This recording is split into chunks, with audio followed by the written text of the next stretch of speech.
भाजपा का दिल्ली चुनाव जीतना जो है वो ये बता रहा है कि पवन सिंह बिहार विधानसभा चुनाव में अपना दांव आजमाने वाले हैं और एक बार फिर से बीजेपी में जाने वाले हैं। सारे स्पष्ट हैं, क्लियर हैं और आपको हम समझा भी देंगे कि किस तरीके से ये लगने लगा है कि पवन सिंह एक बार फिर से बीजेपी ज्वाइन करने वाले हैं। आमतौर पे ये देखा गया है कि पवन सिंह का जो प्रेम है वो बीजेपी के लिए एक अलग ही रहा है। पहले तो बाद में ये अलग हो गए थे और अब लगने लगा है कि बिहार विधानसभा चुनाव से पहले पवन सिंह बीजेपी ज्वाइन कर लेंगे। और अगर पवन सिंह बीजेपी ज्वाइन कर लेंगे तो आप समझ जाइए कि पूरा माहौल बदल जाएगा। अब आप ये सोच रहे होंगे कि आखिरकार पवन सिंह के ज्वाइन करने से दिल्ली विधानसभा चुनाव का क्या लेन देन है, तो वो भी आपको बता दूंगा। लेकिन उससे पहले मेरा परिचय जान लीजिए। मेरा नाम है रजत और आप जनता जंक्शन देख रहे हैं। आपको बता दूं कि दिल्ली में विधानसभा चुनाव बीजेपी जीत गई और बीजेपी जीती तो सभी लोग उसको बधाई भी दे रहे थे। उसी में एक बधाई पोस्ट आता है पवन सिंह का।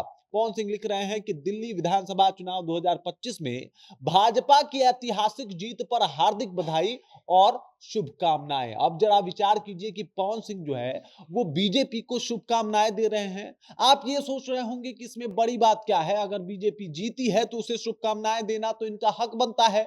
बिल्कुल बनता है। लेकिन आपको बता दूं कि महज अभी से कुछ महीना पहले ही झारखंड में जो है वहां पे सोरेन की सरकार बनी थी और जब सोरेन की सरकार बनी थी तब कोई बधाई संदेश जो है वो पवन सिंह ने उनको नहीं दिया था। लेकिन यही दिल्ली में जब बीजेपी की सरकार बनी है तो वो उनके लिए बकायदा पोस्टर बनवा के बधाई संदेश भेज रहे हैं और कह रहे हैं कि ऐतिहासिक जीत हुई है, मतलब अकल्पनीय जीत हुई है और इसीलिए हम बधाई दे रहे हैं कि भाई गजब कर दिया दिल्ली में बीजेपी।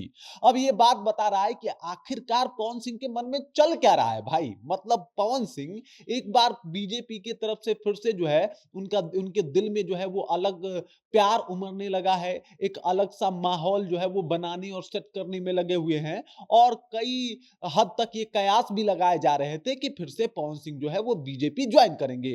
मनोज तिवारी से लगातार उनका मिलना जुलना, उसके बाद इस तरीके का पोस्टर डालना लगभग लगभग ये तय कर रहा है कि बिहार विधानसभा चुनाव में जो है वो इनकी एंट्री हो जाएगी और इस बार ये बीजेपी के टिकट पे जो है वो चुनाव लड़ने वाले हैं और पूरा माहौल पवन सिंह का होने वाला है। मतलब पवन सिंह बीजेपी के टिकट पे चुनाव लड़ेंगे और ये चुनाव जो है वो हो सकता है कि इस बार जो बिहार विधानसभा का चुनाव हो, अगर बीजेपी के टिकट पे लड़े तो जीत भी जाए। हालांकि अगर बात किया जाए तो इनका जो बीजेपी से मोहब्बत है वो आज का नहीं है बल्कि वर्षों पुराना ये मोहब्बत है। ये इतना जल्दी कम होने का नाम नहीं ले रहा। अब आप समझ रहे होंगे कि वर्षों पुराना का क्या मतलब, तो चलिए अभी से 1 साल पहले चल लेते हैं। तो महज 1 साल पहले जब अयोध्या में राम मंदिर का निर्माण हुआ था तो उस वक्त जो है वो पवन सिंह एक गाना गाए थे और अपने यूट्यूब चैनल पे डाले थे। गाने का बोल था प्रभु राम और इस प्रभु राम गाने में उन्होंने राम जी के बारे में तो गाया ही है लेकिन मोदी का भी गुणगान किया है कि अगर मोदी नहीं होते तो राम मंदिर मुमकिन नहीं होता।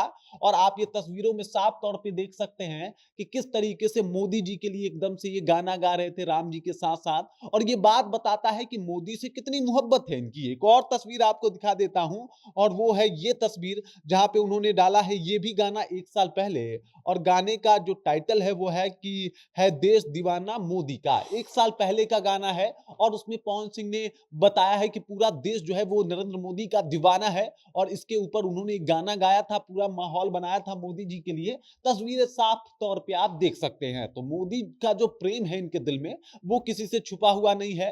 काराकाट में भी जब इनसे पूछा जा रहा था कि मोदी जी अमित शाह के बारे में तो ये उनके सम्मान में बहुत सारे वर्ड्स बोला करते थे। इंटरव्यू में आप साफ तौर पे देख सकते हैं कि किस तरीके से जो है पवन सिंह उनकी तारीफें करते थे कि मोदी जी का हम हाथ बढ़ाएंगे। फिर वो कहा करते थे कि मोदी जी से हमको कोई दिक्कत नहीं है, हमें दिक्कत है बिहार के कुछ जो भाजपा शोषित नेता है, हालांकि भाजपा में ही है, उनसे समस्या है। मतलब मोदी जी को उस वक्त भी ये नहीं नकार रहे थे जब काराकाट से निर्दलीय चुनाव लड़ रहे थे। और ये बात बताता है कि मोदी जी से ना इनकी नाराजगी उस वक्त थी और ना अब है। और अगर मोदी जी से नाराजगी नहीं है तो समझ जाइए कि भाजपा ये कभी भी ज्वाइन कर सकते हैं और इसके इशारे जो है वो क्लियर तौर पे मिलने भी शुरू हो गए हैं। यहां आप देख सकते हैं दिल्ली जीतने के ऊपर बधाई दी जाती है। अब ये बधाई आम इसलिए भी नहीं है क्योंकि अभी कुछ महीने पहले झारखंड जीती थी, लेकिन वहां पे बीजेपी नहीं जीती थी, इस वजह से कोई बधाई नहीं गया।